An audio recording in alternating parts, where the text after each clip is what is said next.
আসসালামু আলাইকুম সবাইকে, আশা করছি আপনারা সকলেই ভালো আছেন। আজকের ভিডিওর বিষয় হচ্ছে আপনি যদি ড্রাইভিং লাইসেন্স করতে চান তাহলে আপনার কি কি কাগজপত্র বা কি কি ডকুমেন্ট লাগবে সেটি এখন আমি আপনাদেরকে জানিয়ে দেওয়ার চেষ্টা করব।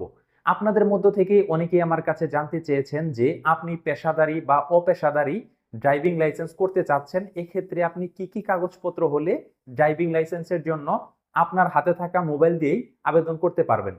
তো আপনি যদি ড্রাইভিং লাইসেন্সের জন্য আবেদন করতে চান তাহলে আমি আপনাদেরকে অনুরোধ করব অবশ্যই এই ভিডিওটি শেষ পর্যন্ত দেখবেন। ভিডিওটি শুরু করার আগে আপনাদের কাছে একটাই রিকোয়েস্ট করব, এটি হচ্ছে আমার নতুন ইউটিউব চ্যানেল। আমি আশা করছি আপনারা আমাকে সাপোর্ট করবেন, আমাকে ভালোবাসবেন, আমি যেন আপনাদের জন্য পরবর্তীতে ভিডিও বানানোর অনুপ্রেরণা পাই। আপনি যদি ড্রাইভিং লাইসেন্সের জন্য আবেদন করতে চান সেক্ষেত্রে আপনি দোকানে গিয়েও আবেদন করতে পারেন এবং সবথেকে সহজ হয় আপনি আপনার হাতে থাকা স্মার্টফোন দিয়ে যদি আবেদন করেন। এক্ষেত্রে সর্বপ্রথম আপনার যে কাগজপত্রটি লাগবে সেটি হচ্ছে এনআইডি কার্ড। আপনারা অনেকেই বলবেন যে আমার এনআইডি কার্ড নেই বা আমার জন্ম নিবন্ধন আছে বা পাসপোর্ট রয়েছে, সেই ক্ষেত্রে কিন্তু আপনি পাসপোর্ট বা জন্ম নিবন্ধন দিয়ে ড্রাইভিং লাইসেন্স করতে পারবেন না। আপনাকে অবশ্যই এনআইডি কার্ড থাকতে হবে। যখন আপনি ড্রাইভিং লাইসেন্সের জন্য আবেদন করবেন তখন যখন এনআইডি কার্ড সাবমিট করবেন তখন অবশ্যই এনআইডি কার্ডের সাইজ হতে হবে 500x700। এই সাইজে আপনাদেরকে ছবি উঠাতে হবে, তারপর সেটি সাবমিট করতে হবে এবং আপনার সেই কাঙ্ক্ষিত এনআইডি কার্ড অবশ্যই 600 কেবির ভেতরে থাকতে হবে, তাহলে আবেদনের সময় সাবমিট হবে, তা না হলে কিন্তু সাবমিট হবে না। ড্রাইভিং লাইসেন্স করতে 2 নম্বরে যে কাগজপত্রটি আপনার লাগবে সেটি হচ্ছে আপনার শিক্ষাগত যোগ্যতার সার্টিফিকেট। এখন আপনারা অনেকেই বলবেন আপনি এসএসসি পাস করেননি, এইচএসসি পাস করেননি। তো এখানে বলা হয়েছে আপনি যদি সর্বনিম্ন 8ম শ্রেণী পাস করে থাকেন এবং আপনার যদি সার্টিফিকেট থেকে থাকে তাহলে অবশ্যই আপনি ড্রাইভিং লাইসেন্সের জন্য আবেদন করতে পারবেন। আবার অনেকেই আছেন যারা 8ম শ্রেণীও পাশ করেননি, সেক্ষেত্রে আপনারা স্কুল থেকে একটি প্রশংসাপত্র তুলে নেবেন। প্রশংসাপত্র হলেই আপনি ড্রাইভিং লাইসেন্সের জন্য আবেদন করতে পারবেন।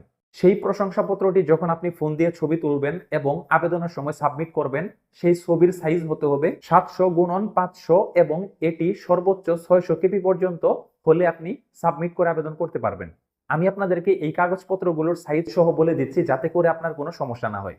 ড্রাইভিং লাইসেন্স করতে 3 নম্বরে যে কাগজপত্রটি লাগবে সেটি হচ্ছে মেডিকেল টেস্টের কপি। আপনারা যদি গুগলে গিয়ে সার্চ করেন driving licence medical test copy তাহলে আপনারা পিডিএফ পেয়ে যাবেন, সেটি ডাউনলোড করে তারপর আপনি প্রিন্ট করে বের করবেন। তারপর সেই মেডিকেল টেস্টের কাগজটি কোনো রেজিস্টারকৃত ডাক্তার থেকে সিল এবং সিগনেচার দিয়ে নেবেন এবং সেই মেডিকেল টেস্টের উপরে একটি ঘর থাকবে, সেখানে অবশ্যই আপনার পাসপোর্ট সাইজের এক কপি ছবি অ্যাড করে দিবেন এবং আবেদনের সময় আপনার ছবি অ্যাড করতে হবে। ছবির সাইজ হবে 300x300 এবং এই ছবিটি সর্বোচ্চ 150 কেবি পর্যন্ত হতে পারবে। ড্রাইভিং লাইসেন্স করতে 4 নম্বরে যে ডকুমেন্ট আপনার দরকার হবে সেটি হচ্ছে বিদ্যুৎ, গ্যাস বা পানি বিলের কাগজ। এখন আপনি বলবেন আপনার নামে যদি কোনো বিদ্যুৎ, গ্যাস বা পানি বিলের যদি কোনো কাগজ না থেকে থাকে তাহলে আপনার বাবা বা আপনার বড় ভাইয়ের যে বিদ্যুৎ বিল বা গ্যাস বিলের যে কাগজপত্র থাকবে সেটি দিয়েও আপনি চালাতে পারবেন। সম্মানিত ভাই এবং বোনেরা, ড্রাইভিং লাইসেন্স করার ক্ষেত্রে গুরুত্বপূর্ণ একটি বিষয় হচ্ছে বয়স।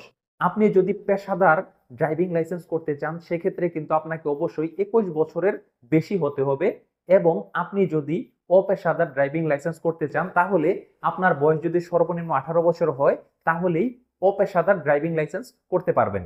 ড্রাইভিং লাইসেন্সে আবেদন করার জন্য রক্তের গ্রুপের কোনো কাগজপত্র মূলত জমা দেওয়া লাগে না, তবে আপনার রক্তের গ্রুপ কি সেটি অবশ্যই আপনি শিওর হয়ে নেবেন, কারণ আবেদনের সময় এই তথ্যটি আপনাকে দেওয়া লাগতে পারে। এই তথ্যগুলো যদি আপনার থাকে তাহলে অবশ্যই আপনি ড্রাইভিং লাইসেন্সের জন্য আবেদন করতে পারবেন। আচ্ছা, ভিডিওটি শেষ করার আগে আমি আপনাদেরকে একটি বিষয় দেখাচ্ছি। অনেকেই হয়তো মেডিকেল টেস্টের যে কাগজ বা ফর্ম সেটি হয়তো অনেকেই খুঁজে পাবেন না। আমি আপনাদেরকে ভিডিওটি শেষ করার আগে এটি কিভাবে ডাউনলোড করবেন সেটি আপনাদেরকে দেখাচ্ছি। সর্বপ্রথম আপনি ক্রোম ব্রাউজারে চলে যাবেন। ক্রোম ব্রাউজারে যাওয়ার পর এখানে আপনি লিখবেন ড্রাইভিং লাইসেন্স মেডিকেল টেস্ট। লিখার পর এখানে দেখবেন ড্রাইভিং লাইসেন্সের জন্য মেডিকেল সার্টিফিকেট, এখানে ক্লিক করবেন। মূলত এটি একটি পিডিএফ। এখানে আপনি আপনার পাসপোর্ট সাইজের ছবি লাগিয়ে দিবেন এবং এখানে আপনি ফর্মটি পূরণ করবেন আপনার তথ্য অনুযায়ী।